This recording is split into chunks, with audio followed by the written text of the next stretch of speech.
not by works, but by him who calls. She was told, the older will serve the younger, just as it is written, Jacob I loved. Romans chapter 9, verse 13. Who is Esau in the Bible? Esau is remembered as one of the most infamous big brothers in history. Is this reputation, however, truly deserved? Like Adam's son Cain, Esau has gone down in history as a classic older brother who violently competed with his siblings. One of the greatest stories of the Old Testament is the story of Esau's rivalry with his brother Jacob and what happened to him later. What family did Esau come from? Esau was the twin brother of Jacob, and their father was Isaac. Isaac was the only legitimate son of Abraham, the father of the Abrahamic religions, Judaism, Christianity, and Islam. Abraham, a direct descendant of Noah's son Shem, lived in Haran until God told him to leave. Abraham established himself in Canaan and had 8 sons. Abraham was given the title of mighty prince among the Canaanite tribes due to his large family, large herds of animals, and numerous possessions. His son Isaac married Rebekah, a relative of Abraham's in Haran. Like Sarah, Rebekah had difficulty conceiving. Eventually, Isaac and Rebekah had twin sons, Jacob and Esau. Esau is a Hebrew word that can suggest hairy and refers to Esau being born with red skin and lots of hair. Why did Esau not get along with Jacob? Many brothers have been rivals since Cain and Abel. Not all brothers, however, were rivals before they were born. According to the Bible, they began fighting while Rebekah was still carrying her twin sons in her womb. When Rebekah inquired about what was going on, God replied, 2 nations are in your womb, and 2 peoples from within you will be separated. 1 people will be stronger than the other, and the older will serve the younger. Genesis chapter 25, verse 23. Esau's family had a history of reversing conventional wisdom. Abraham made his fortune by leaving his father's land and giving the best-looking land to his nephew, Lot. Abraham's oldest son was Ishmael, but it was his second son, Isaac, who received the inheritance. This time, the reversal would involve more than just the younger son being dominant. It would be a global competition. When the time came for her to give birth, there were twin boys in her womb. The first to come out was red, and his whole body was like a hairy garment. So they named him Esau. After this, his brother came out, with his hand grasping Esau's heel, so he was named Jacob. Isaac was 60 years old when Rebekah gave birth to them. Genesis chapter 25, verse 21 through 26. Jacob and Esau grew up to be very different people. Esau not only had the appearance of an outdoorsman, hairy body, red skin, but he also had outdoor interests. A skillful hunter, a man of the open country. Jacob preferred to stay at home among the tents. As a herder, Isaac's family and workers lived in tents and moved around to new pastures. After a long day, Esau returned to the tents and discovered Jacob cooking some red lentil stew. Once, when Jacob was cooking some stew, Esau came in from the open country, famished. He said to Jacob, "Quick, let me have some of that red stew. I'm famished." That is why he was called Edom. Jacob replied, "First sell me your birthright." "Look, I am about to die," Esau said. "What good is the birthright to me?" But Jacob said, "Swear to me first." So he swore an oath to him, selling his birthright to Jacob. Then Jacob gave Esau some bread and some lentil stew. He ate and drank, and then got up and left. So Esau despised his birthright.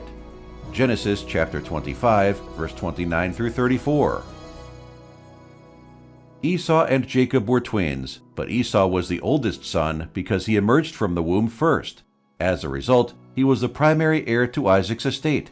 Rather than considering what he was losing, or what happened to his father's 6 brothers who did not receive any birthright, Esau swore to give Jacob his birthright in exchange for a meal. Not only would he live to regret the day he despised his birthright, that is, treated it as worthless, but that error would follow him. Esau was given the name Edom, red. His descendants were dubbed the Edomites. Why did Esau try to kill Jacob?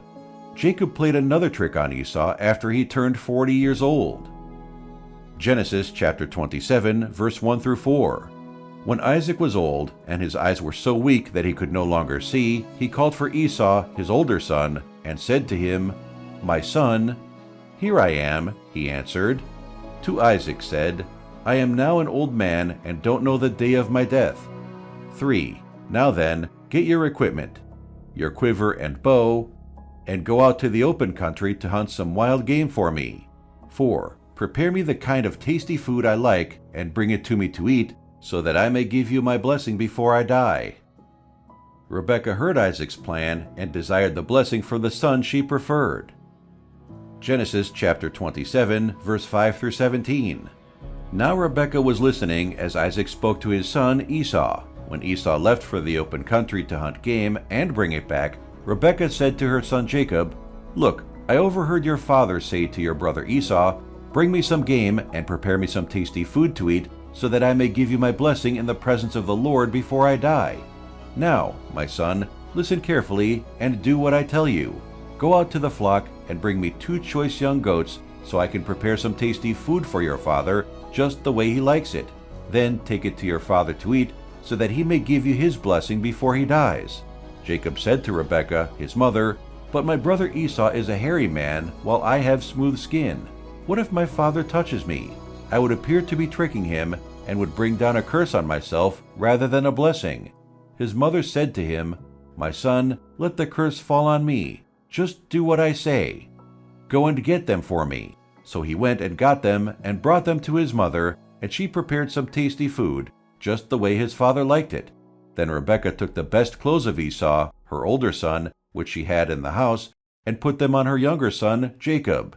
She also covered his hands and the smooth part of his neck with the goat skins. Then she handed to her son Jacob the tasty food and the bread she had made. Then she gave her son Jacob the delicious meat and the bread which she had prepared. So he went to his father and said, "My father." And Isaac said, "Here I am. Who are you, my son?" Jacob said to his father, "I am Esau, your firstborn. I have done what you told me to do. Now please, sit up and eat some of my game, so that you may bless me." Isaac said to his son, "How is it that you have found the game so quickly, my son?" And he said, "Because the Lord, your God, caused it to come to me." But Isaac wondered and said to Jacob, "Please come close to me so that I may touch you, my son, and determine if you are really my son Esau or not." So Jacob approached Isaac, and his father touched him and said, "The voice is Jacob's voice, but the hands are the hands of Esau." He could not recognize him as Jacob because his hands were hairy like his brother Esau's hands. So he blessed him. But he said, "Are you really my son Esau?" Jacob answered, "I am." Then Isaac said, "Bring the food to me, and I will eat some of my son's game, so that I may bless you." He brought it to him, and he ate, and he brought him wine, and he drank. Then his father Isaac said to him, "Please come, my son, and kiss me." So he came and kissed him. And Isaac smelled his clothing, and blessed him, and said, "The scent of my son Number 6. Esau is like the aroma of a field which the Lord has blessed. Now may God give you of the dew of heaven to water your land, and of the fatness, fertility of the earth, and an abundance of grain and new wine. May peoples serve you, and nations bow down to you. Be Lord and master over your brothers, and may your mother's sons bow down to you. May those who curse you be cursed, and may those who bless you be blessed." Genesis chapter 27, verse 17 through 29, Amplified Bible. Isaac was passing on something special by giving this blessing. According to the Enduring Word Commentary, it echoed God's words to Abraham as he established his covenant. The references to cursing and blessing recounted God's words to Abraham when he left Haran. Isaac's blessing passed on the Abrahamic covenant and resolved which of his sons would be like him and which one would be like Ishmael. Genesis chapter 27, verse 30 through 40. Number 7. Now, as soon as Isaac had finished blessing Jacob, and Jacob had scarcely left the presence of Isaac, his father, Esau, his brother, came in from his hunting. Esau also made a delicious dish of meat and brought it to his father and said to him, "Let my father get up and eat some of his son's game, so that you may bless me." Isaac his father said to him, "Who are you?" And he replied, "I am your son, your firstborn, Esau." Then Isaac trembled violently, and he said, Then who was the one who was just here who hunted game and brought it to me? I ate all of it before you came, and I blessed him. Yes, and he, in fact, shall remain blessed." When Esau heard the words of his father, he cried out with a great and extremely bitter cry and said to his father, "Bless me, even me also, O my father." Isaac said, "Your brother came deceitfully and has fraudulently taken away your blessing for himself." Esau replied, "Is he not rightly named Jacob, the supplanter? For he has supplanted me these 2 times. He took away my birthright, and now he has taken away my blessing. Have you not reserved a blessing for me?" But Isaac replied to Esau, "Listen carefully. I have made Jacob your lord and master. I have given him all his brothers and relatives as servants, and I have sustained him with grain and new wine. What then can I do for you, my son?" Esau said to his father, "Have you only one blessing, my father? Bless me, even me also, O my father." Then Esau, no longer able to restrain himself, raised his voice and wept loudly. Then Isaac his father answered and prophesied and said to him, "Your dwelling shall be away from the fertility of the earth, and away from the dew of heaven above. But you shall live by your sword, and serve your brother.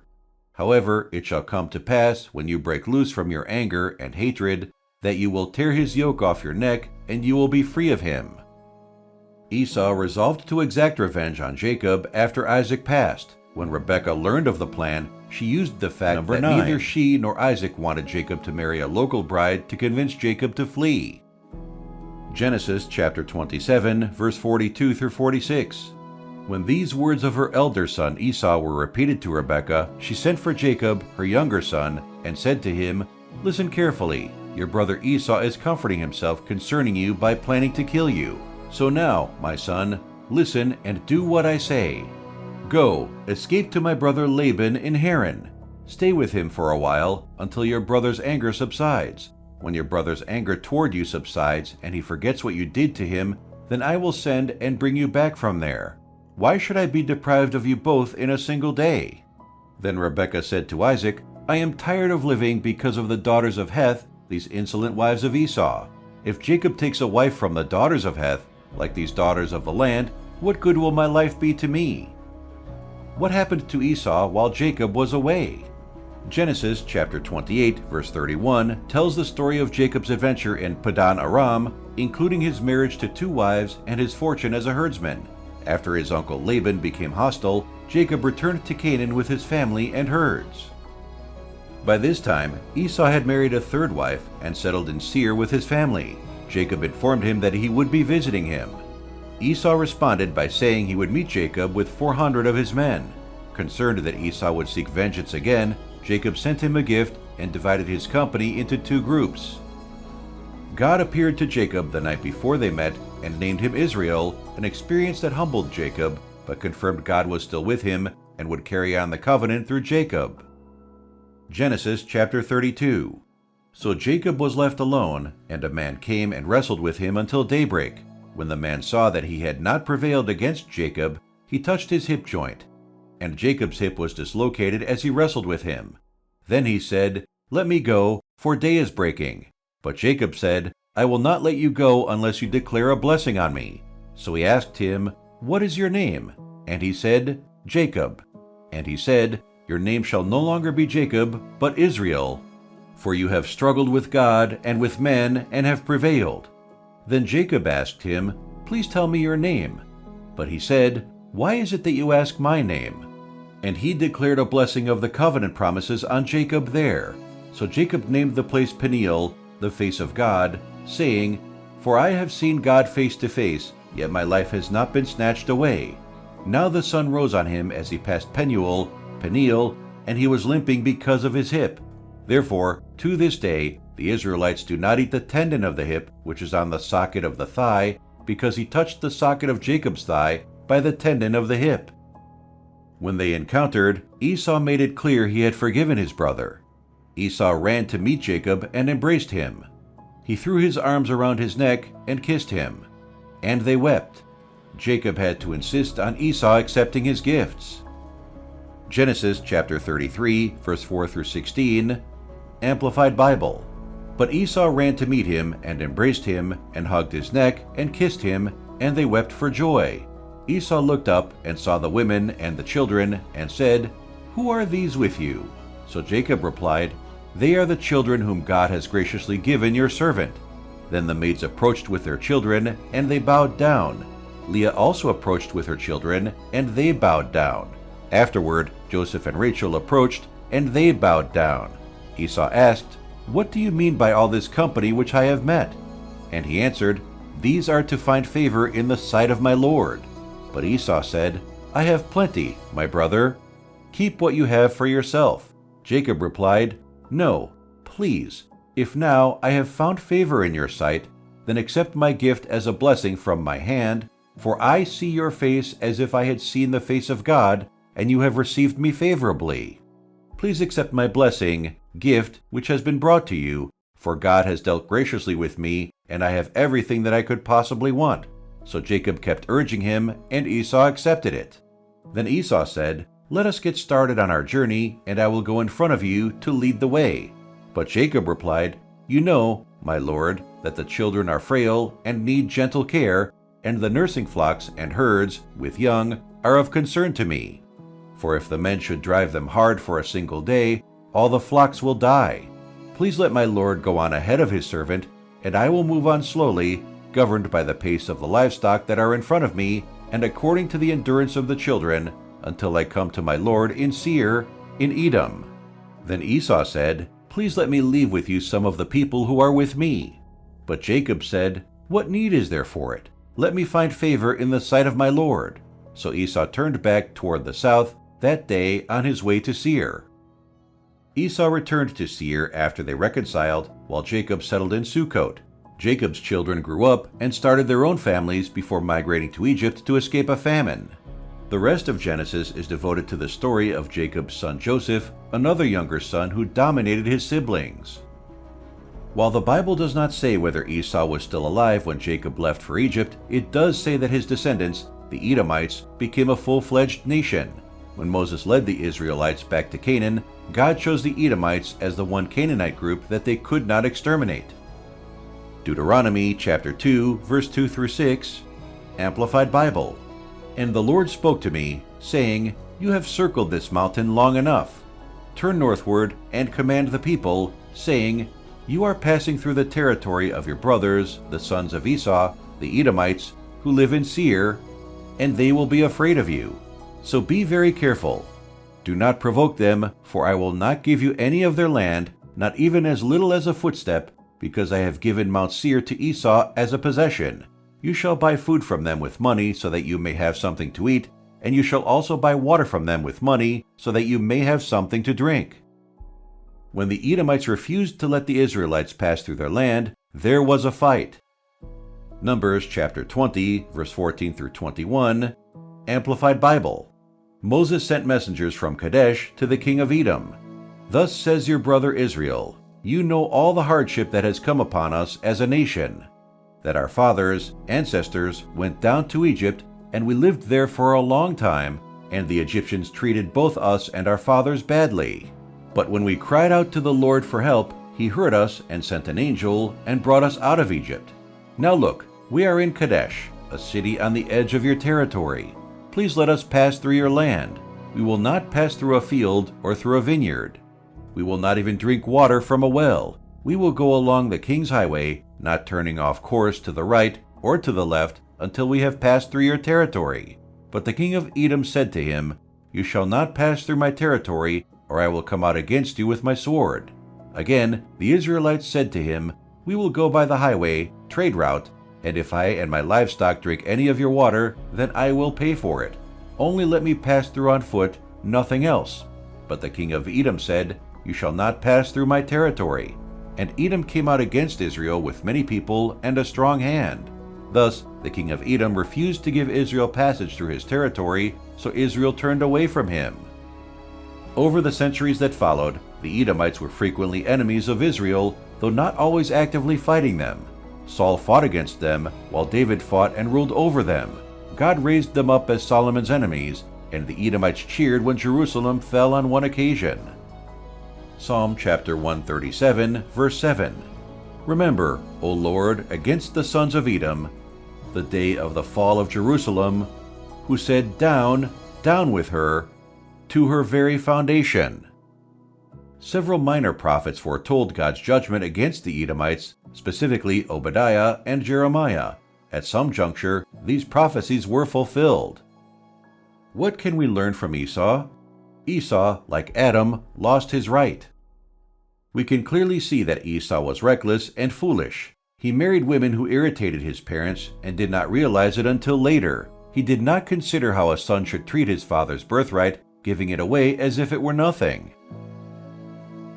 Whether or not God gives us a great calling, we can choose to do well with what we've been given. We still have a responsibility to follow God and live wisely.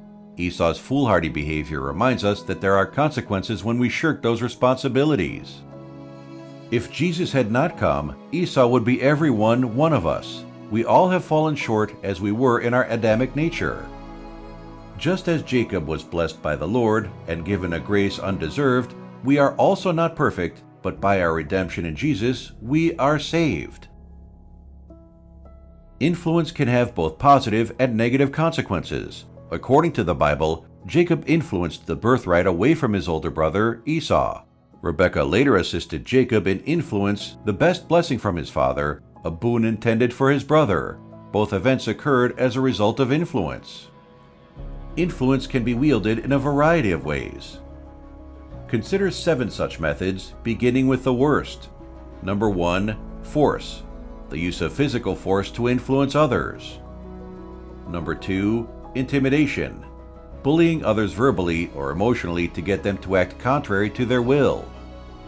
Number 3. Manipulation. Coercing others to act, sometimes against their will. Number 4. Exchange. Giving something in order to receive from others. I scratch your back, you scratch mine. Number 5. Persuasion. The use of vocal skills to move a person to action. Number 6. Motivation. Energizing others so that they desire to act. Number 7. Honor. Communicating esteem to others by serving them, thus encouraging them to act. The Bible paints a vivid picture of a visionless leader in Esau. While some people's eyes may be bigger than their stomachs, the problem in this case was exactly the opposite. Esau succumbed to the kind of temptations that still entice leaders today. Examine the following 6 aspects of Esau's nearsightedness to see if any of them bother you. Number 1. Esau was preoccupied with the here and now, convinced that tomorrow will never come. Number 2. Esau relied on his natural abilities and birth order rather than God's plan. Number 3. Esau's short-sightedness prompted him to give up the ultimate to get the immediate, a single meal. Number 4. Esau, who was favored by his father, may have believed that Isaac's love would save him from any bad decisions he made. Number 5. Because of his limited vision, Esau married a Hittite, which upset his parents. Number 6. Esau's clouded vision blinded him to his brother Jacob's deception. Esau's descendants became Israel's enemies in a legacy symbolic of his life. Think of Esau whenever you see the word Edom or read about Israel's conflicts with the Edomites in Scripture, because it is through him that these persistent enemies of Israel came into existence. Even the Psalms reflect the animosity between these two ancient peoples. Today, we remember Esau as a selfish man with poor vision. In Hebrews chapter 12, verse 15, we are told to examine ourselves, lest there be any fornicator or profane person like Esau, who for one morsel of food sold his birthright. And yet God unfolds his grace. Before Esau died, he revealed that he had matured.